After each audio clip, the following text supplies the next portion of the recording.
Everyone, welcome to part 5 and इसमें हम discuss करने वाले हैं कि how to convince your parents, right? अगर आपका सच में मन है बाहर से पढ़ाई करने का, क्योंकि it's not all about failure, sometimes it's about कि आपको एक अच्छा एनवायरनमेंट चाहिए अपने लिए। सबसे पहला स्टेप, आप सारी ऑथेंटिक इन्फॉर्मेशन कलेक्ट करो और अपने पेरेंट्स को बताओ कि ये सारी ऑथेंटिक इन्फॉर्मेशन है about whichever country you want to go to. Because अगर हम भी कल पेरेंट्स बनेंगे तो ऑफकोर्स हमको भी थोड़ा डर लगेगा कि इतना दूर अगर हमारा बच्चा जा रहा है, वहाँ पर कुछ हो गया, वहाँ पर उसको कुछ दिक्कत आई तो हम कैसे सॉल्व करेंगे। बिकॉज आज तक जितनी भी प्रॉब्लम्स आई हैं हमेशा हमारे पेरेंट्स हमारे साथ खड़े रहे हैं, बट एक लॉन्ग डिस्टेंस पेरेंट और चाइल्ड की relationship is way more tough. हमारे पेरेंट्स के लिए हम हमेशा बच्चे ही रहेंगे। उनको ऐसा लगता है कि कैसे मैनेज करेगा, कैसे खुद खाना बनाएगा या फिर कैसे खुद की लॉन्ड्री करेगा, कुछ भी नहीं आता, हमें कुछ करा ही नहीं है। सो डेफिनेटली आप अपने पेरेंट्स के पास जाओ, उनके क्वेश्चन सुनो, उनके डाउट सुनो कि उनके क्या क्या फैक्टर्स उनके लिए मैटर करते हैं। ऑफकोर्स सबसे पहले तो सेफ्टी बच्चे की, कि वो कंट्री उनके बच्चे के लिए सेफ है भी या नहीं। स्पेशली गर्ल्स जिनको इंडिया में इतना सेफ फील नहीं हो पाता है, और मैं भी इंडिया से आती हूँ, ऑफकोर्स मुझे भी पता है क्या क्या हो रहा है क्या नहीं हो रहा है। So at least in a country like Russia I am safe. मैं यहाँ 9 बजे 11 बजे खुद अकेले जाकर सुपरमार्केट से अपने लिए कोई भी मुझे सामान चाहिए होता है in emergency case,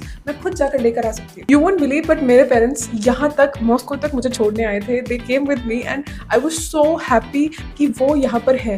and first day I was not feeling alone at all, क्योंकि वो थे यहाँ पर। खुद भी ये कंट्री देख कर गए, तो आज की डेट में उनको पता है कि I am living in a very safe country. तो ये आपकी जॉब है सबसे पहले ऑथेंटिक सोर्सेज और ऑथेंटिक कंसल्टेंसी के पास जाना और सारी जितनी भी फैक्टर्स आपके पेरेंट्स के लिए मैटर करती है वो करेक्ट करना। और आप उनकी बात किसी भी ऐसे बच्चे से करवा दो जो ऑलरेडी वहाँ रह रहा है, और वो ज़्यादा आसान हो जाएगा बिकॉज जो यहाँ रह रहा है वो ही सच्चाई बता पाएगा। एंड आपके पेरेंट्स को भी क्लैरिटी आ जाएगी। And trust me, they really care about you. अगर आपका मन है तो वो सारे फैक्टर्स देखकर ही आपको भेजेंगे।